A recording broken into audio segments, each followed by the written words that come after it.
Okay, let's get started. I could not wait to do this review. I have to do it right away, right after finishing this book. These are my very raw thoughts and just, oh my gosh. Okay, so I stayed up way too late past bedtime last night to finish The Rage of Dragons by Evan Winter. And I can't even, you guys, it was just like, wow. And I just finished The Eye of the World the week before, which was good, but wow, this, okay, really beats it out. So I'm gonna read the blurb for the book. And I also want to talk a little bit about the author as well. So I'm probably going to butcher names too. It says, for the blurb, the Omehi people have been fighting an unwinnable fight for 100,000 years. Their society has been built around war and only war. The lucky ones are born gifted. 1 in every 2,000 women has the power to call down dragons. 1 in every 100 men is able to magically transform himself into a bigger, stronger, faster killing machine. Everyone else is fodder, destined to fight and die in the endless war. Young, giftless Tao knows all of this, but he has a plan of escape. He's going to get himself injured, get out early, and settle down to the simple life. Marriage, children, land. Until those closest to him are brutally murdered, and his grief swiftly turns to anger, fueled by thoughts of revenge. Tao dedicates himself to an unthinkable path. He'll become the greatest swordsman to ever live. A man willing to die 100,000 times for the chance to kill the 3 who betrayed him. Whew. Okay, so I feel like I can kind of talk about the plot a little bit without being spoilery. So in the prologue, it is the Omehi people traveling to this new land, and it's just this fierce, outright battle, like D-Day style, storming the beach and just a brutal murder fest. It's from the Queen's perspective and basically sets up how they got to come to this new land. They are trying to escape something called the Coal, and we don't necessarily find out what that is in this book. There's hints, there's kind of a little bit of talk about it at a later point, but it's not very clear what it is for sure. So basically, the Omehi people invade this land to escape something from their homeland.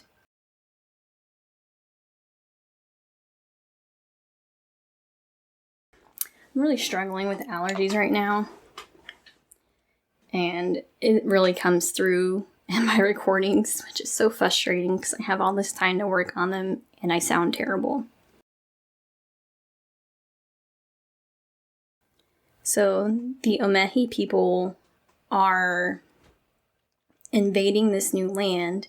It doesn't explain that they attempted any sort of negotiations, any peace, talked to the leaders, anything like that. They just invaded and pushed back the natives to back to the Rist, I think it is. The Rist, which is very deserty, not very good living conditions. And then it jumps about 200 years later, just under 200 years. The war is still going on. Like, the Omehi people have moved in, They take up a good portion of the peninsula that they occupy. And it's been like 186 years or something later. And we see Tao, who is a lesser common. He's part of the lower part of a caste. He trains with one of the nobles, trains with fighting and things like that. And you meet his father and his love interest, and everything seems to be peachy keen, or as good as it can be in a land that is just overwhelmed with war. That's all they know. And in this, you can only be military or drudge, which is like not good. There is a quote by Tao's father that I don't think is spoilery. There are a few quotes that I kind of want to talk about as I go along, but some are spoilery. I'm not going to talk about those. I want to talk about things that sort of speak to me as we go along. So Tao's father says to Tao while he's sparring, Tao is basically like, what is the point of this? I'm going to lose no matter what, no matter how hard I train. He is part of a lesser caste, and they're never going to be stronger than the noble caste because they have magic in their blood. They are part of a specific lineage. And he just thinks it's not worth it. Like, this is an endless fight, a fight that I can't win. And his father says to him, I'm not asking you to win. That's not solely in your control. I'm asking that you fight to win. Anything less is the acceptance of loss in an admission that you deserve it.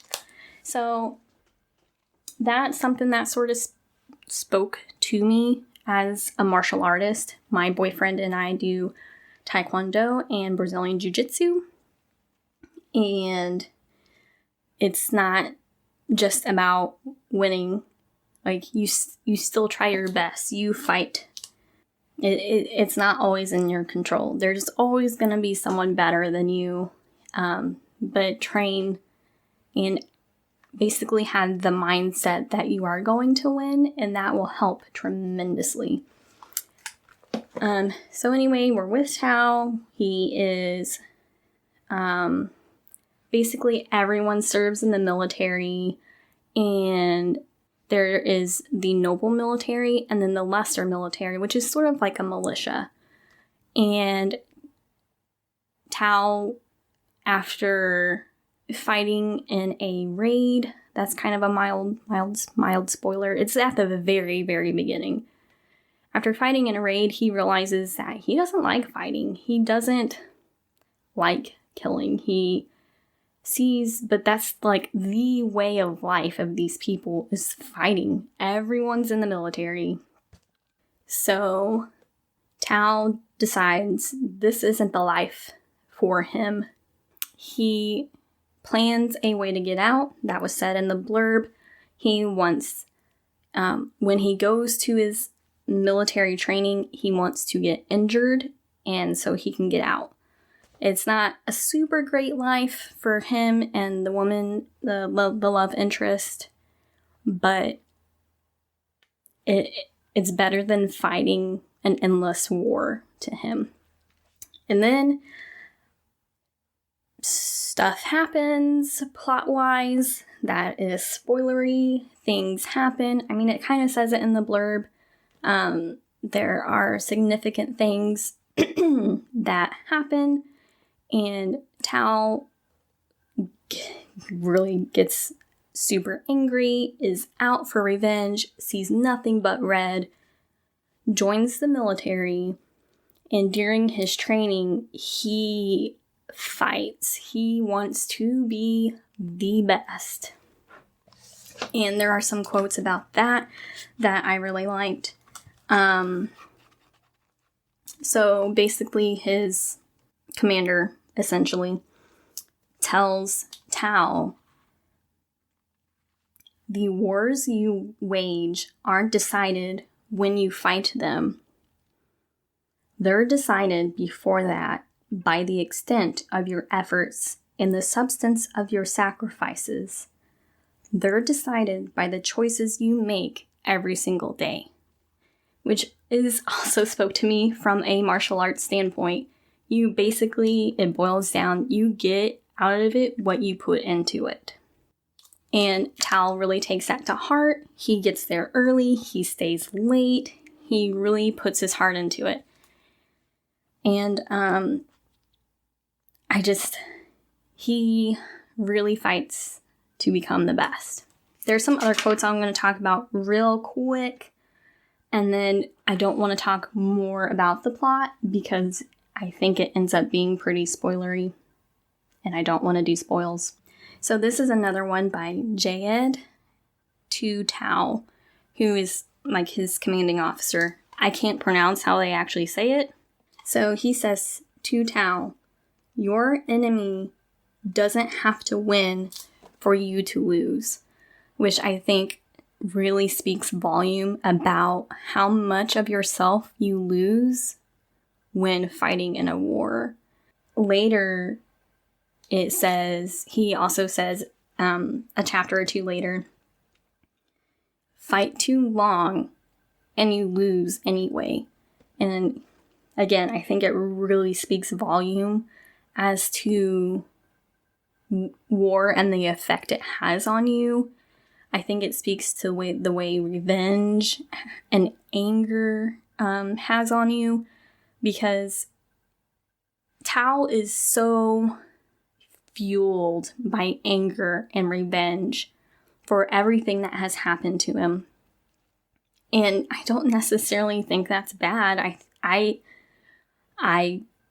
can imagine being extremely angry and wanting revenge, and like I can see where he's coming from, but other people talk to Tao and say, hey, you aren't the only person who has lost someone they loved. You're not the only person fighting this war.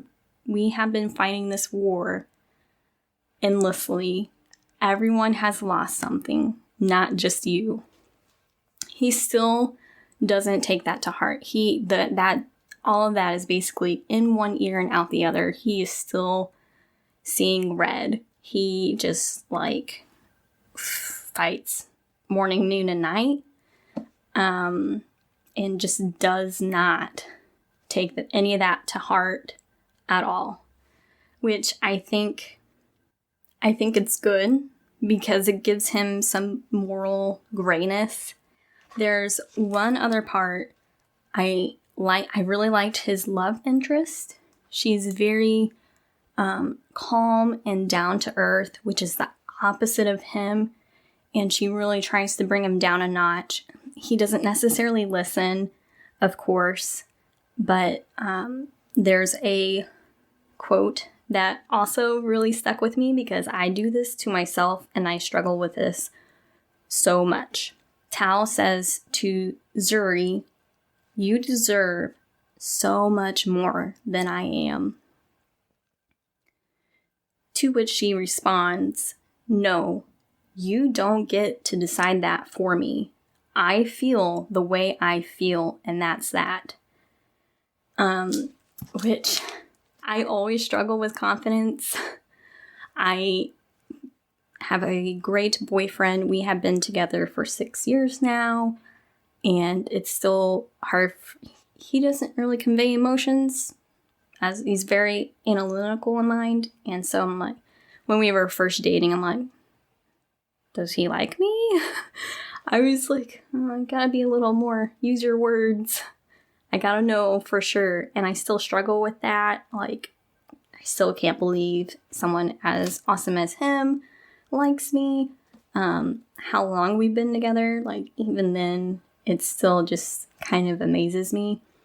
And he is so brilliant and smart, and I feel like I don't compare, which is something I've always struggled with. I know it's bad to compare yourself to other people. I do. I try to be better about it, but it just, yeah. So I think that kind of speaks volume to something I struggle with. I like how her response was, you don't get to decide that for me. This is my choice. This is the way I feel. So I really like their relationship. Oh, I can't talk about it. It's too spoilery. I think this book, while in the scope of fantasy, it is awesome and epic, and I highly recommend reading the terms in the glossary first and looking at the caste system. There's this awesome picture of the caste system in the back of the book. I highly recommend looking at that. It kind of helps you picture things more. And I think this book speaks a lot of volume on colonization, the effects of that, and just how war affects you. How like the quote where it was like, fight too long and you lose anyway. It's just, how long do you fight until you just say enough and move on and just go another direction? Look for other options. Look for peace. Look for something else. And I really like the friendships in this book. I like the bond between Tao and his sword brothers. One character I really, really liked was Uduak. I can't say his name. So sorry. It's I'll put the spelling up around there. I can't say it. But he is like this huge, massive, like giant of a guy. And he's very gruff and only says a few words at a time. And I just like him. I like a lot of the underlining things this book talks about. And then it's just very well written. It's Evan Winter's debut novel, and it's like he's written other books before or something. It is so so good. The next book, I think it's called The Fires of Vengeance, and it comes out in November, I think. Yeah, so there's not a lot else I could say without being too spoilery. But oh man, last night, like, it took me about a week to read the book because I was working on other things. I wasn't reading all day, every day, like I wanted to. But yesterday, I wasn't feeling super good, and so I didn't do anything that needed to get done around the house, and just read. And I blazed through the rest of the book. I could not stop. Man, oh man, okay. When you read this, the last like 100 to 150 pages, don't plan anything for that day, is what I'm saying. You're not going to want to put it down. I also, a little bit about the author.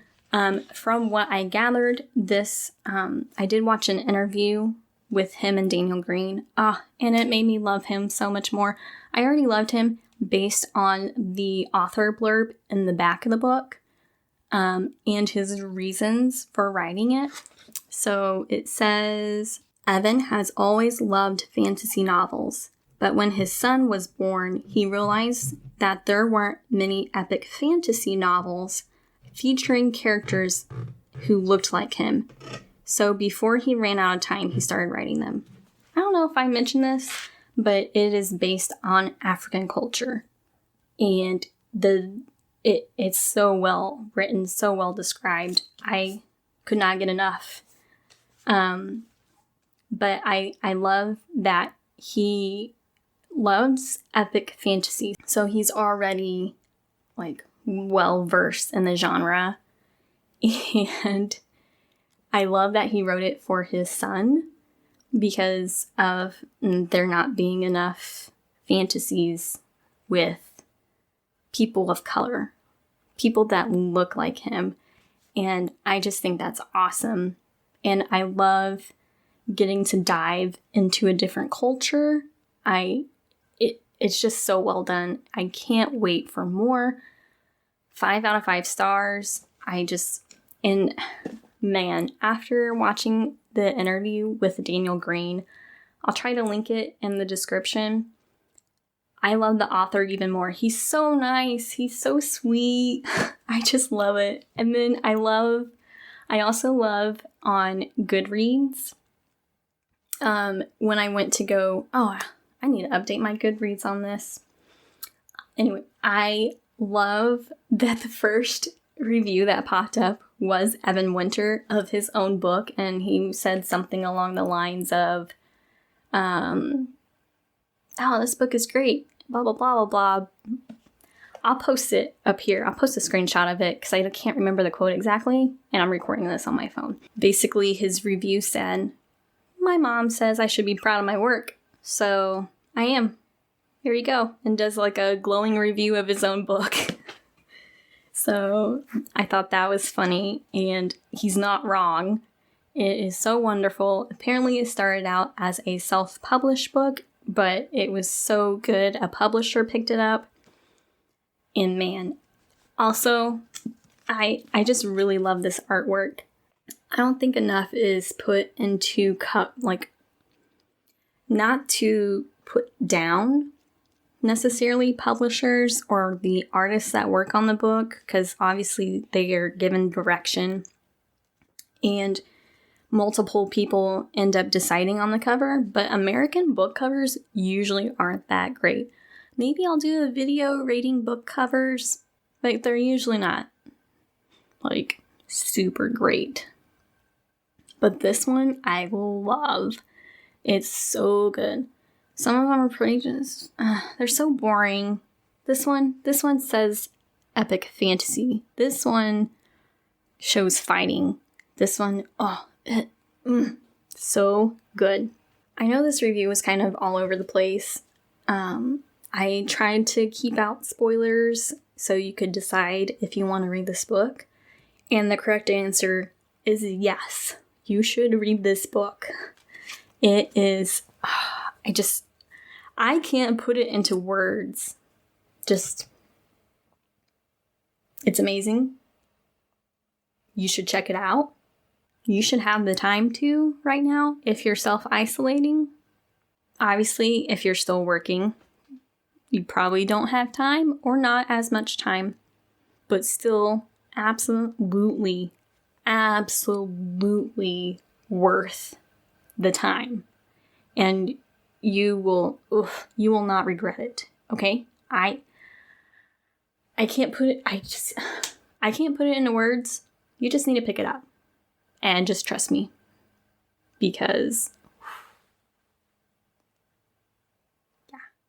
on that note of self-isolating, obviously this is a rough time for everyone. It's rough being home. I'm sure if you have kids, I'm sure it's rough. I feel for you. I hope you guys are staying sane and staying home. Obviously, everyone has heard enough about all of this going on, the quarantine and everything. Just do the best you can. Stay home. Stay home. Unless you are working. And if you are, thank you. Thank you for being at the store. Thank you for helping. Thank you to all the healthcare workers. I have loved ones in the healthcare profession. Loved ones that work just normal jobs that can't not take time off. Just general thankfulness and I am staying home to do my part and reading. So if you're stuck at home, you should be reading this. This has been sort of a gush over the book. I know it's been very hard to put into words without giving away spoilers, but okay. I'm gonna wrap this up now. Read this book, 5 out of 5 stars, and yeah. Link to, hopefully I can get the link to work and the description and get the link to the interview, which is spoiler free. It's so good. Evan Winter, he is such a gem. Anyway, thank you for tuning in to my first ever book review on BookTube. Like and subscribe. I am new at this. Help spread the love. And stay safe, stay home, and I'll see you next time.